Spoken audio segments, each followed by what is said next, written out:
When it comes to self-development, no matter the method you use, the vital point is to practice. If you're ready to transform your life and claim the potential inside of you, then you're in the right place. Welcome back to The Vital Point. I'm your host, Jonathan Schecter. As a transformation coach and breathwork facilitator, I'm invested in making the dynamic landscape of personal evolution accessible. My goal is to inspire you to take action for yourself. You have the capacity to evolve and bring your intentions and dreams into the world. There's never been more access to so many incredible modalities that can help you on your journey.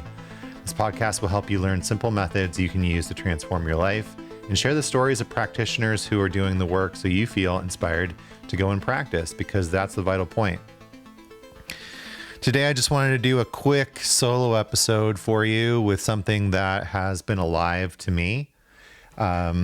It's kind of come back into my consciousness recently, but it's something that has resonated with me and has been, dare I say, a cornerstone of my own transformation and the way that I look at the world for many, many years. I think sometimes with this type of work, when we're talking about, inner work or personal transformation, we have a tendency to search for answers outside of ourselves.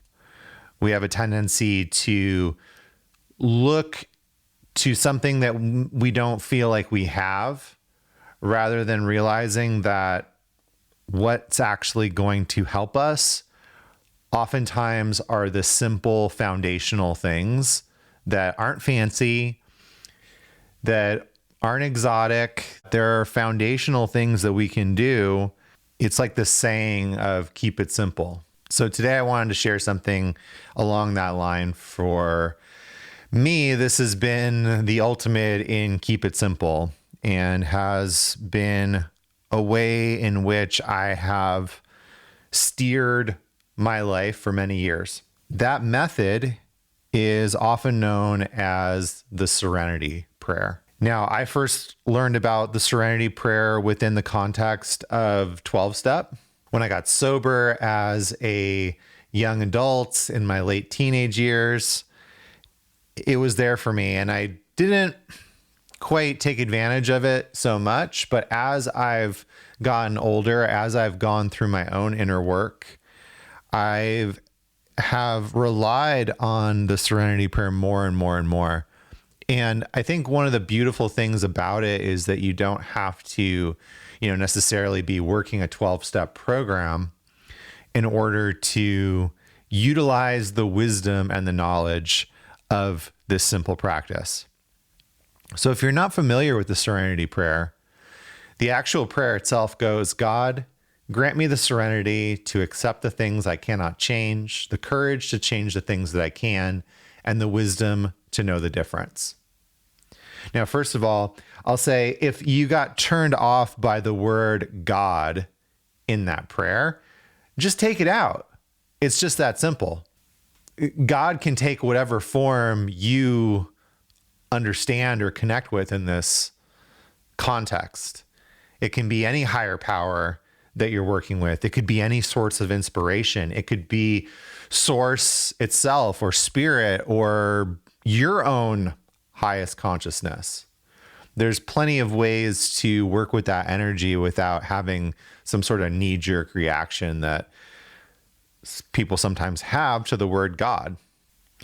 So the first line, grant me the serenity to accept the things I cannot change. This is one of the hardest things for people in general, is that we get really upset by things that we don't have any control over. And I think this is human nature.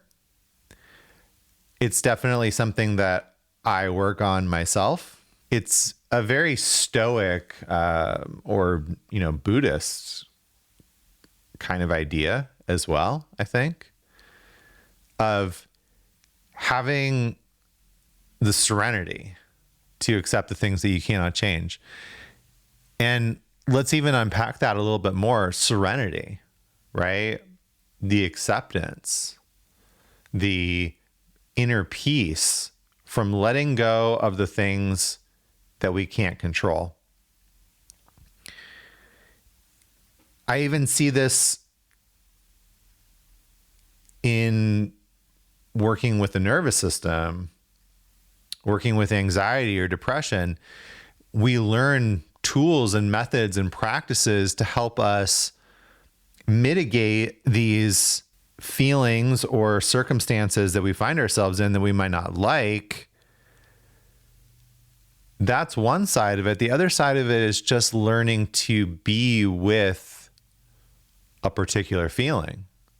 You know, we might come to a place where we realize we can't always completely lose that feeling of discomfort, but can we breathe with it? Can we give ourselves grace and compassion, knowing that that feeling is going to change eventually? Yeah. Having the serenity for the things that we cannot change. That's where we start.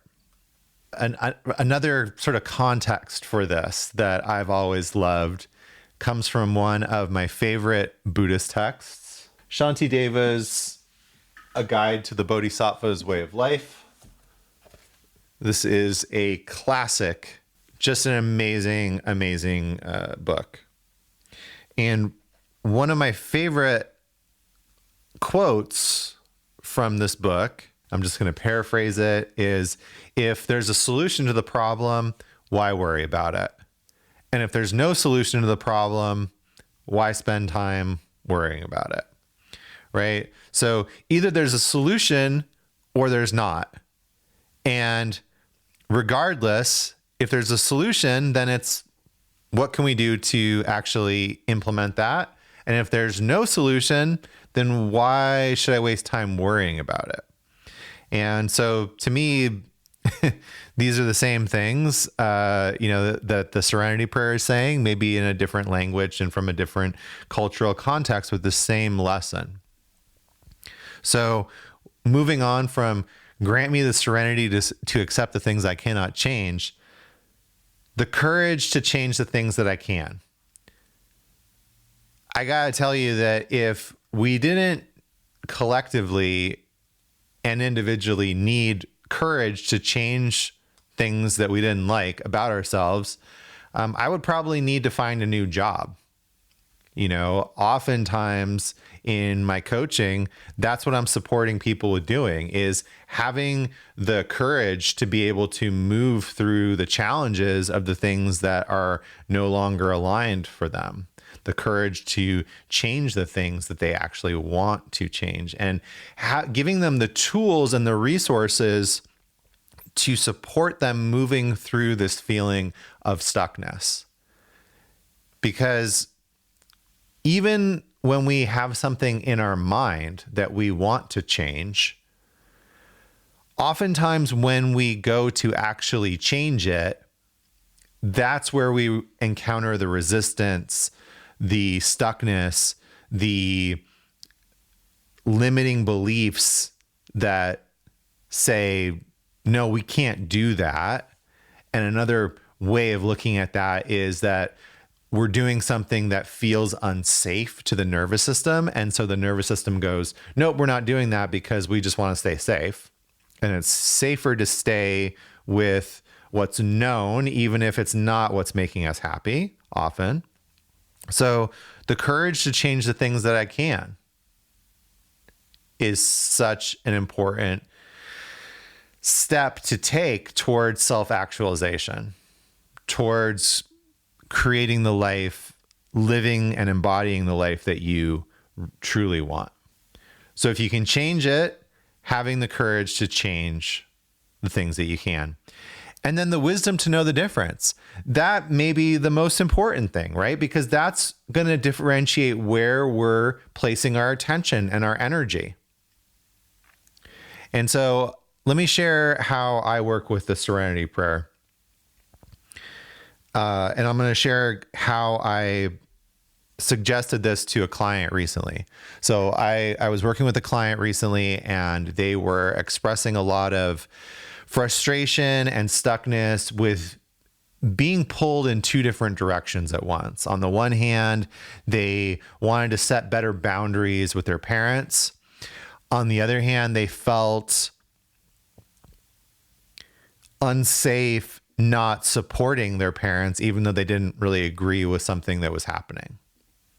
And so there was this push-pull thing where they were being, just sort of dragged in two different directions. So my suggestion to them was to take a big piece of paper and put a line right down the middle. On the left side, put things I cannot change. On the right side, put things I can change. And then just go through and list off all the challenges, all the frustrations, all the problems that they were having. And as they went through and took this inventory one by one, to ask themselves, can I change this? Can I not? And write it on either side of the paper, depending on the answer. And then once they had that list, to go through it and to ask themselves honestly, which are the ones that I feel resistance around? What are the things that don't have control over that I'm feeling frustrated about? And can I let go of those? What are the things that I do have control over, but I feel frustrated because I'm not actually changing? I'm not taking action on it. And just really being honest with themselves about not only is this something that I can change, but is it something that I'm struggling with because I'm not being honest with it being changeable or not? Does that make sense? And, not only is this something that I'm recommending for clients, it's something that I'm working on myself all the time as an entrepreneur, as someone that's technically in their first year of, full solo business without a corporate job to fall back on or a safety net. There are things that I would really love to spend more time on, but I have to make some decisions about, are these the things that I can change versus the things that I don't have any control over? And sometimes we struggle with this for a long time until something happens that really, really takes that control out of our life. Oftentimes people wait until their back is completely against the wall to change, or they don't have any other options to sort of give up and say, okay, I can't do anything about this anymore.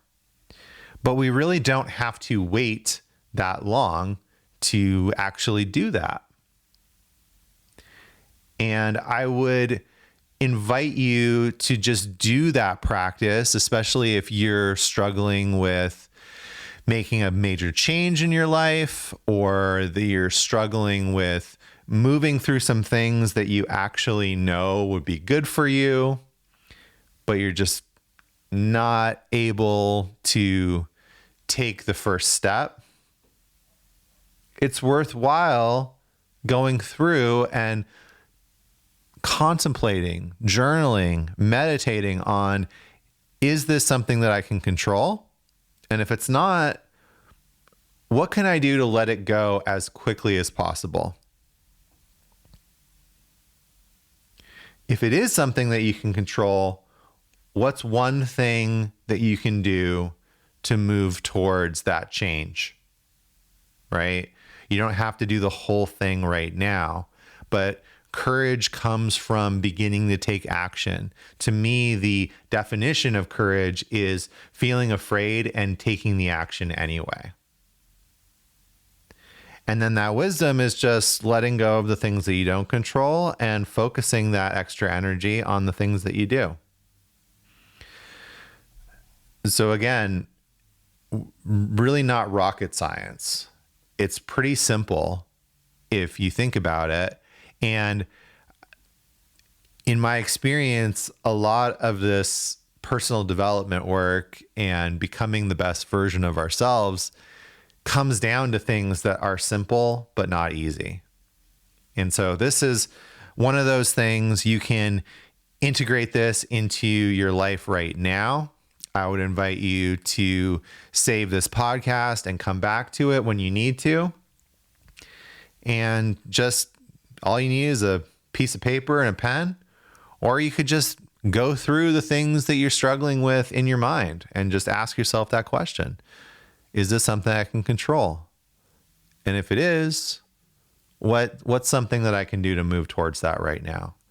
And I think when I have started to let go of the things that I don't control, it gives me more energy to actually focus on the things that I do, the things that are important. And so the sooner that you can implement this strategy into your life, the easier things are going to get. And if you would like some support around it with these type of techniques or things to help you regulate your nervous system to be able to take that first step a little bit easier, then perhaps working together in my coaching program would be a good fit for you. One of the things that I'm focusing on right now in my coaching work is Breathwork for integration. It's a 6-session container that takes people through different ways to work with the breath to support themselves in their inner work. So we start with awareness practices. And again, really the Serenity Prayer is a type of awareness practice, right? We're getting in touch with, is this something that I can control versus what I can't? So we're applying a little bit of awareness and insight into our experience. And then moving on to using the breath for nervous system regulation, right? When we start to change, when we take that first step towards a goal that feels challenging or that we felt blocked with, there's going to be some discomfort in the body often. And having the resources to be able to move through that is invaluable. And the breath is one of the most powerful ways that we can learn to work through and move through these blocks. And then lastly is using our breath work for transformation. So being able to enter an expanded state and connect with our consciousness in a very profound way where these additional insights can come up, where we can get some clarity sometimes about, oh, wow, I don't have any control over this, so I should let it go. Or, oh, this is the next step that I should take, and getting inspired to be able to move through that. All the techniques that we teach in the Breathwork for Integration program are so complementary to the 3 lines of the Serenity Prayer and being able to integrate that into your life. And I would love to support you moving into the new year with more clarity and more inspiration to move forward. So if that's you, go ahead and click the link on the show page. So that was it. Didn't want this to be a super long one. Hope that you found this helpful. Hope that you bookmark it and come back to it. And hope that if you're a fan of the show and you've been listening regularly, that you could help me out with a few things. Number one, go ahead and subscribe, leave a review on whatever platform you're listening or watching on. It super, super helps get to more people. Second is to sign up for my newsletter. You can do that at beacons.ai/Blue Magic Alchemy or at bluemagicalchemy.com, or go to any of my socials. I mean, basically anywhere on the internet where you see Blue Magic Alchemy, it's going to be me. So that's Facebook, Instagram, TikTok, YouTube. And you can connect to my newsletter through any one of those links. And lastly, if any of this is curious to you, especially about discovering how breathwork can support you and your personal journey of exploration and self-discovery, then come to one of our online breathwork sessions. They are an amazing way to recharge, to get inspired, and to drop into a state of relaxation and inner peace. That's serenity even. So thanks so much for being here. Thanks for listening. And remember that regardless of the method you're using, the vital point is to practice. So until our next episode, keep exploring, keep growing, and above all, keep practicing, because that's the vital point.